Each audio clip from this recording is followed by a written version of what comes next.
Bonjour à tous, ravi de vous retrouver dans cette nouvelle vidéo. Alors aujourd'hui, ça va être un peu un format spécial parce que je vais vous donner mon point de vue après seulement 1000 km parcourus dans la Kia EV6. Je le répète en finition Air Active, je vais le préciser souvent dans les vidéos. Pourquoi j'ai créé cette chaîne au début? C'est parce que quand j'ai choisi mon véhicule, je ne trouvais sur YouTube que des vidéos avec la GT et la GT Line. Je n'ai rien trouvé avec la Kia Air Active, donc l'entrée de gamme. Je me disais c'est pas possible, que ce soit en français, que ce soit en anglais, que ce soit en espagnol ou en allemand. Je n'ai pas trouvé forcément le contenu qui m'intéressait. C'est pour ça, dans un premier temps, que j'ai créé cette chaîne aussi, parce que tout le monde n'a pas les moyens de s'acheter une GT Line ou une GT. Et du coup, je vous parlais des aides à la conduite que j'ai pu utiliser pour descendre sur Bordeaux, mais aussi, du coup, je vais vous donner mon point de vue par rapport à un véhicule qui n'avait pas d'aide à la conduite avant. Je répète, j'avais un 5008, un Peugeot 5008 avant, où j'avais juste le régulateur de vitesse, il n'était pas adaptatif. J'avais pas de maintien dans la voie, j'avais pas d'alerte de conducteur, j'avais pas de freinage d'urgence. Qu'est-ce que j'avais encore? Bah voilà, c'est tout, hein. C'est principalement les fonctions que je vais expliquer aujourd'hui et mon ressenti après ce gros trajet. On regarde tout ça après le générique. Top, c'est parti.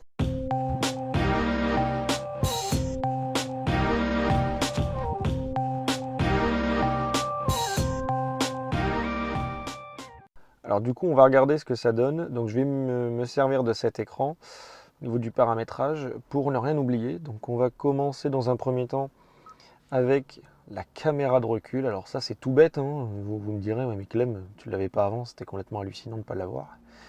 Bah oui, désolé, mais voilà, sur un 5008 je ne l'avais pas. Sur la Kia entrée de gamme, on l'a nativement. Alors, je ne vais pas rentrer dans le détail du paramétrage, juste je vous montre comment on active la caméra quand on est à l'arrêt. On n'a pas forcément besoin de passer la marche arrière. Donc pour ça, vous avez un petit bouton ici. Quand vous cliquez dessus, vous avez la visu. Alors sur la Air Active, on n'a pas la vue à 360 degrés. On a uniquement la vue arrière, caméra de recul. Alors on a deux modes, soit le grand angle ou soit en pied directement. Donc, je pense que c'est un traitement d'image qui est fait, parce que je vois qu'une caméra. Donc vous voyez, c'est vraiment sympa. Donc alors j'ai essayé, on peut aussi l'avoir en roulant, donc c'est-à-dire à 130 km/h, ça marche également d'avoir la caméra. Il faut pas être en marche reculée pour avoir accès. Donc pour la faire disparaître, on appuie une fois dessus. Vous voyez, on revient sur le menu principal. Donc la caméra de recul, ça c'est sympa. Au niveau de l'assistant de voix, alors ça pour moi c'est juste énorme. L'assistant de voix, c'est pas le maintien dans la voix. Attention, c'est pas pareil. Donc l'assistant de voix, c'est c'est représenté par ce bouton, donc cette fonctionnalité-là, qui est simple. Dès que vous sortez de la voie, donc c'est-à-dire vous êtes en ville à 50 km/h par exemple, vous faites un petit écart parce que j'en sais rien, vous avez un moment d'inattention. Plusieurs réactions possibles. La première, c'est du coup une assistance, donc c'est-à-dire que la voiture va reprendre le contrôle. C'est ce que j'ai activé. Franchement, c'est pas casse-pied. Il y a du coup dans la famille les parents qui ont un véhicule qui a la possibilité de le faire. Pour l'avoir essayé, franchement, c'était vraiment casse-pied. Parce que dès qu'on sort un peu de la ligne, c'est alarmé. Dès qu'on franchit une ligne, ça le remet, etc. Enfin, c'était vraiment compliqué. Euh, Là, franchement, Kia a fait un travail qui est vraiment sympa. Parce qu'on se fait maintenir dans la ligne, mais comme un assistant. On a tout le temps le dernier mot. Vous avez aussi la possibilité d'avoir l'avertisseur seul, juste un avertissement quand on sort de la ligne, ou carrément on a la possibilité de le désactiver. Alors, moi perso, pour avoir fait pas mal de routes, de la ville du 50, du 90, 130 et 110, je l'ai tout le temps utilisé parce que c'est excellent. Franchement, c'est excellent. Au niveau des limitations de vitesse. Alors, je vous avoue que cette partie-là, j'y ai pas forcément touché. J'ai pas forcément réponse, donc je vais pas passer de temps dessus. Je n'ai pas encore eu la possibilité de travailler là-dessus. Par contre, ça oui, l'alerte au conducteur. Donc, c'est tout bête. C'est quoi? Donc, pour y avoir accès, hein, pareil, on redéfile dans les menus avec le bouton, hein. Là, vous pouvez vous assurer de la précédente vidéo que j'ai fait. Voilà, c'est ça. Le niveau d'attention, c'est tout bête. Dès que vous conduisez ou dès que le véhicule est arrêté, que vous faites pas mal de kilomètres, En fait, il y a la petite jauge qui se vide. Au bout d'un moment, ça vous dit, faut faire une pause. C'est tout bête, mais quand on est sur autoroute et qu'on roule, qu'on roule, et qu'en fait on consomme pas beaucoup et que ça fait plus de 2 heures, et qu'il faudrait s'arrêter pour aller se détendre, voilà, la voiture sait le rappeler aussi. Et elle sait aussi me mettre un petit coup de volant quand j'ai une alerte de baisse d'attention qui est détectée par le véhicule. Alors, ne me demandez pas comment ça fonctionne, je ne sais pas. Par contre, elle arrive à le détecter. Alors, je me demande si c'est pas au niveau de la pression que j'exerce sur le volant. Aucune info là-dessus. Ça fera l'objet d'un prochaine revue. Mais voilà, c'est tout le temps utile. Ensuite, on a la sécurité à l'avant. Alors ça, c'est cool. Je ne l'ai pas expérimenté et j'ai pas envie de l'expérimenter, mais c'est relativement assez simple. Quand un véhicule, du coup, est en face de vous, qu'il freine rapidement, pour une raison X ou Y, dans un bouchon par exemple, ou un accident qui se produit, ou une biche ou un cerf qui traverse la route, vous avez plusieurs réactions à ça. Donc une assistance active, donc c'est-à-dire qu'elle elle va émettre un son et puis elle va éviter la collision, quoi. Ou soit un avertissement seul, donc elle va juste nous dire attention freine, et puis si on le fait pas, tant pis, carambolage. Et on a carrément la possibilité de le désactiver. Alors j'ai pas eu de freinage fantôme, j'ai pas eu pour l'instant. Freinage fantôme, pour ceux qui maîtrisent pas ce terme, c'est quoi? C'est quand la voiture elle détecte un truc, on est sur autoroute, elle détecte un truc et elle freine toute seule. Alors je ne l'ai pas expérimenté encore. Pourtant sur Paris l'autoroute était bien chargée. Quand je suis arrivé aux alentours de Bordeaux, c'est pareil, c'était bien chargé. J'ai fait un petit peu de ville, j'ai rien à dire là-dessus pour l'instant. Au niveau du confort de conduite, alors là, c'est là que ça commence à se compliquer. On a la possibilité d'avoir une assistance sur la conduite sur autoroute, donc qui marche 130 km/h, 110 km/h, donc toutes les vitesses qu'il y a entre les deux. Ça fait quoi? Ça vous maintient au centre de la voie. Ça vient en fait en complément. Oups, pardon, ça vient en complément de cet indicateur-là. Alors, étant donné que je ne roule pas, je ne sais pas si. Oui, on peut l'afficher, on peut l'activer. Donc c'est ce petit volant. Quand le volant passe au vert, c'est qu'il est activé. Quand il devient gris, c'est qu'il est en train d'analyser la route. Quand il est comme ça, c'est que tout est désactivé. Donc là, toutes les aides sont désactivées. Pour les activer, c'est pas compliqué. On maintient une fois ce bouton-là, ça va nous mettre dans la voie. Et on maintient appuyé. Et ça va nous éviter de sortir de la voie. Donc ça, c'est une conduite, on va dire, semi-autonome. Donc c'est-à-dire, je touche pas le volant. J'ai juste à mettre mes mains un coup de temps en temps, ou voilà, assister le volant quand vraiment il y a des directions un peu sensibles à prendre. Mais le volant, donc ici, ça m'aide à rester bien en face de la ligne, etc. Et ici, ça me dit attention, tu vas sortir de la ligne. Là, il faut que tu reprennes la main, ou il y a quelque chose qui est critique.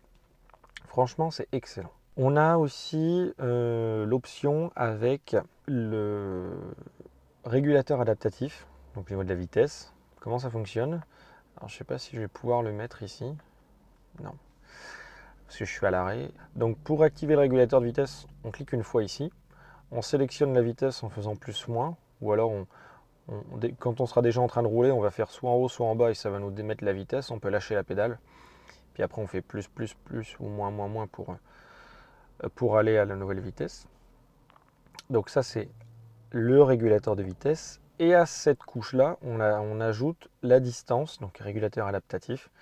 On modifie la distance avec le véhicule qui peut être devant. Donc on a 4 distances, donc un trait, 2 traits, 3 traits, 4 traits, grosso modo. Moi perso, je conduis avec le deuxième trait. Premier trait, je trouve que c'est un peu proche, surtout quand on est sur l'autoroute. Je trouve qu'il n'y a pas assez de distance de sécurité. Du coup, je me mets sur le mode 2. Mode 3, bon, pour le coup, là, on est vraiment très loin. Mais voilà, c'est très efficace. Pour enlever le régulateur, on a trois options. Donc, soit on appuie sur la pédale de frein. Donc, du coup, ça l'enlève. On revient du coup avec notre mode de régénération classique. Ça, c'est la première. La deuxième, du coup, c'est de carrément désactiver le régulateur de vitesse. Donc, du coup, là-bas, il n'y a plus rien. Donc c'est-à-dire qu'il faudra appuyer dessus, remettre la vitesse, etc. Ça, c'était le deuxième choix. Et le troisième choix, c'est le suivant. Pour l'arrêter, vous appuyez juste dessus, sur le petit bouton, et ça va le mettre en pause. Et quand vous voudrez du coup le réactiver, c'est pas compliqué, vous appuyez dessus, et la voiture, elle repartira à la dernière vitesse que vous lui avez prédéfinie. Alors maintenant, si on parle un peu de mon ressenti. Alors, concernant le maintien dans la voie, donc avec le petit volant, j'ai pas une critique, parce que ça fonctionne bien, c'est plutôt fiable, en tout cas de l'expérience que j'en ai eue. Le petit axe d'amélioration, alors je pense que ce sera purement du logiciel, c'est pas la modification matérielle. Il doit y avoir un régulateur à l'intérieur qui doit maintenir le cap, et le volant en fait est tout le temps en train de tourner un peu. Il est tout le temps en train soit de chercher la ligne de gauche, soit en train de chercher la ligne. Enfin, comme si en fait on va dire il y avait un capteur dans les pneus qui disait le pneu gauche, ah bah attention, j'arrive à gauche, du coup recentre-toi, et le pneu droit qui dit ah bah non, attends, j'arrive à droite, voilà. Donc c'est pas, la voiture elle fait pas gauche droite, hein, elle reste bien dans la ligne, mais il y a une légère oscillation. Alors ça, il y a d'autres conducteurs qui l'avaient expérimenté. Je confirme, je l'ai observé également. Je pense que c'est juste voilà, le système de gestion à l'intérieur de la voiture dans le calculateur, peut-être qui est à améliorer. Voilà. Mais globalement, le système est très bon. Je n'ai rien à dire, mis à part cet axe d'amélioration là, qui pour moi peut être réglé à la prochaine mise à jour. Alors on a également une fonctionnalité qui est sympa sur le V6 quand on est sur la route. Parfois on regarde la route tout droit, mais en fait il y a un voyant ici, un gros cercle qui nous dit de mettre la main sur le volant, malgré que j'ai déjà la main sur le volant. Donc j'ai pu actuellement le nom de ce type de volant quand on est obligé de faire un peu une force, d'exercer une force dessus pour le dire qu'on est là, versus d'autres typologies de volant où on met juste la main dessus et en fait la voiture elle nous détecte. Donc là il y a tout le temps un petit rond qui est apparu sur l'autoroute parce que j'avais mes mains, mais mes mains étaient tout le temps sur le volant, mais j'exerçais pas tout le temps une force pour faire tourner le volant. Du coup il y a un petit avertisseur qui dit ça, donc ça se passe ici, entre autres. On a du coup la fonctionnalité d'avertissement tactile. Alors ils font vibrer le volant en fait, donc ça fait des micro-vibrations qui du coup permettent de me dire ah bah, si j'ai pas vu ce voyant là, donc au bout d'un certain temps ça va passer en rouge, et au bout d'un certain temps le volant va vibrer. Alors il vibre et du coup ça m'oblige à regarder le tableau de bord pour voir ce qui se passe. Alors c'est tout bête, hein, mais c'est sympa du coup d'avoir cet avertissement tactile comme ils disent. Je ne pense pas avoir oublié d'autres aides, en tout cas je ne les ai pas utilisées si tel est le cas. Oui, ah oui, cette partie-là. Au niveau de l'assistance au conducteur sur autoroute, on a la possibilité d'avoir la modification automatique de la vitesse. Alors là, je vais vous faire un retour. Donc par rapport à ça, c'est quelque chose qui m'a légèrement agacé. J'étais sur l'autoroute à 130 km/h, enfin 125 plutôt, et pour une raison que j'ignore, la voiture passe à 70. Donc c'est écrit 70, je sens qu'elle freine, je vois rien devant, rien derrière, je me dis qu'est-ce qui se passe, et là je vois 70 sur le panneau, enfin sur le tableau de bord. Je dis non, elle ne va pas me faire ça quand même. 130 km/h, des voitures loin derrière. Et bah si, elle avait lu un panneau, alors je ne sais pas lequel, j'ai jamais vu de panneau 70. Elle me l'a refait après. Alors je pense qu'elle utilise à la fois la lecture qu'il y a sur le rétroviseur, sur la caméra avant, je pense. Et elle doit coupler ça peut-être avec le GPS, avec les infos du GPS. Alors ce sera à vérifier. Mais du coup, c'est très dérangeant parce que j'étais à 130, elle m'a mis à 70. Le coup d'après, je crois qu'elle m'a mis à 90 parce qu'elle a détecté une sortie d'autoroute, donc une voie de décélération. J'ai essayé de voir comment on pouvait désactiver cette assistance. Alors là, c'est pareil. Dans la famille, il y a du coup les parents qui ont une autre typologie de véhicule qui m'ont fait cette même remarque, c'est-à-dire que l'aide est sympa. Sur le principe, c'est sympa. Par contre, la voiture n'arrive pas à détecter quand c'est une sortie d'autoroute ou quand c'est une baisse de la vitesse globalisée sur l'autoroute. Et alors ça, du coup, c'est un peu dérangeant parce que quand vous avez 130 affichés, elle roule à 130, elle s'y met bien. Quand vous êtes à 110, elle y va bien, mais quand c'est vraiment limité à 110.